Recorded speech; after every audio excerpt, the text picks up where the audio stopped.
আসসালামু আলাইকুম এভরিওয়ান। এই তো প্রতিদিনের মতো আমি আজকেও গাছে পানি দেওয়ার জন্য বের হচ্ছি। দেখো, আমি দরজা খুলতেই কিন্তু আমার আগে আমার মেয়ে বের হয়ে গেছে। কারণ আমি যখন বাইরে বের হই সে তো অনেকটা খুশি হয়। সে হয়তো বা ভাবে আমি তাকে নিয়ে ঘুরতে যাব, সেজন্য সে সবসময় আমার আগে ঘর থেকে বের হবে আর আমাকে ডাকতে থাকবে, আসো এদিকে, আসো এদিকে, আসো।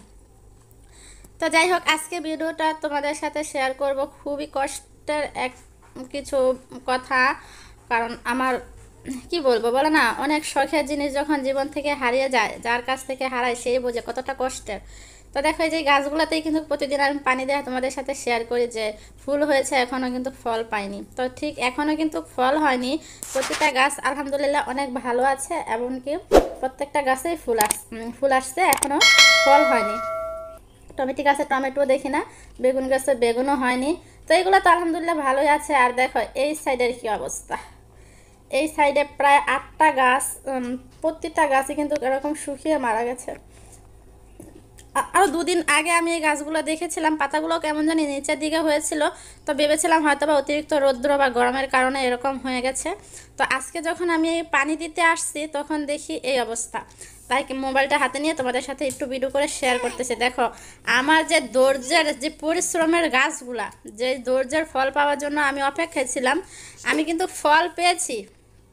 হয়তোবা আরও আগে দেখিনি। আমি এই গাছের টমেটো হয়েছে আমি কিন্তু দেখি না। দেখো গাছটা কত বড়, অনেকটা বড়। সবগুলা গাছ থেকে এই গাছটাই বড় ছিল, এবং এমনকি 3টা টমেটোও দেখা যায়। আজকে যখন গাছটা মারা গেছে তখন আইসা দেখি আমি, দেখো এখানে টমেটো হয়ে আছে।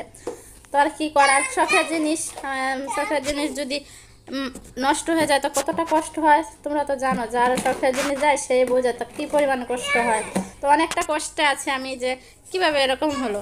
আর আমি এর আগে কখনো তো কাছ থেকে এরকম টমেটো গাছ দেখিনি বা কোনো গাছের পরিচর্যা করিনি, সেজন্য বুঝতে পারিনি। তো সাথে যে আরেকটা গাছ, ওই গাছটার একটা ডাল ভালো আছে, আরেকটা ডাল নষ্ট হয়ে গেছে। এখানে দেখো যে এক সাইডটা নষ্ট হয়ে গেছে আর এক সাইডটা ভালো আছে, কিন্তু এটাতে কোনো ফল আর হয়নি। আর যে টমেটো গাছটাতে ফল হয়েছিল ওই টমেটো গাছটাই কিন্তু মারা গেছে। এই যে এই সাইডটা নষ্ট হয়ে গেছে, এই সাইডটা যেহেতু নষ্ট হয়ে গেছে তো এই সাইডটা কি হয় জানি না। তো এটা আবার ভালো আছে, এই সাইডে ভালো আছে। আর এই গাছটাও দেখো কি সুন্দর ফুলে কিন্তু ভরা, প্রতিটা গাছেই ফুল, অথচ ফল আসার সময় হয়েছে কিন্তু গাছগুলো মারা গেছে। কি জন্য এরকম হলো জানি না। শুধু এই গাছগুলো না, আমি এই সাইডে যেই গাছই লাগাই না কেন প্রতিটা গাছই কিন্তু এরকম হয়। দেখো কি সুন্দর ধৈর্যের ফল এসেছিল, ধৈর্যের ফলটা আমি হাতে নিতে পারলাম না। দেখো এই সাইডে আমার যতগুলা গাছ লাগাই, যে এটা বড় একটা আম গাছ, এই গাছটাও মারা গেছে। একটা কাঁঠাল গাছ, এটাও মারা গেছে। এখানে যতগুলা গাছই লাগানো হয়, এই সাইডে যে আমি কত গাছ লাগিয়েছি সব গাছই এরকম হয়ে থাকে। আর ওই অপর সাইডে দেখো, ওই যে নারকেল গাছটা দেখতেছো না, ওই পর্যন্ত হচ্ছে আমার সীমানা। তো এইখানে ওই সাইডে যতগুলো গাছ আছে প্রত্যেকটা গাছ আলহামদুলিল্লাহ অনেক ভালো আছে, কিন্তু ফুল ফল এখনও হয়নি। আর গাছগুলো তো মাত্র নতুন লাগানো হয়েছে, 1 বছর হয়েছে। অনেকে বলে যে 2-3 বছর গেলে নাকি ঠিক হবে।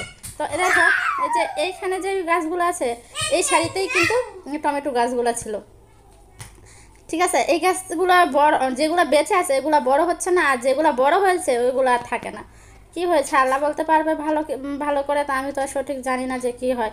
আর এটা যে আমার ভাই, তোমাকে তো এর আগে শেয়ার করেছিলাম, ওই দুইটা হচ্ছে আমার 2 ভাইয়ের। আর এটা তো আমার ঘর, এর আগে তোমাদেরকে বলেছি। দেখো এটাই হচ্ছে আজকের বিকালের অবস্থা। এখন বাজে বিকাল 5টা 30 মিনিট। আমি যখন এই ভিডিওটা করেছি তখন হচ্ছে বিকাল 5টা 30 মিনিট। আজ হচ্ছে সোমবার 24 তারিখ আজকে। তো আজকের এই দিনের ভিডিওটা তো ডেট টাইম বলে রাখলাম যাতে পরবর্তীতে আমি মনে রাখতে পারি যে এই দিনের এই ভিডিওটা ছিল, সেজন্য। আর এটা হচ্ছে আমার আরেকটা ভাইয়ের 2 নম্বর যে ভাইটা, ওনার বাড়ি। তো ওনার সীমানাও আমার নারকেল গাছ থেকে নিয়ে ওইটা হচ্ছে। আর দেখো এই যে আমার মেয়ে, আমি যখনই ভিডিও করব তখন সে কিন্তু সব সময় আগে আগে থাকে। আর আমি যখন দরজা খুলি তখন তো সে সবার আগে বের হবে। তো সবাই আমার মেয়ের জন্য দোয়া করবে। আর সবাইকে অসংখ্য ধন্যবাদ তোমাদের মূল্যবান সময়টা নিয়ে আমার ভিডিওটি দেখার জন্য। বাই বাই, আল্লাহ হাফেজ।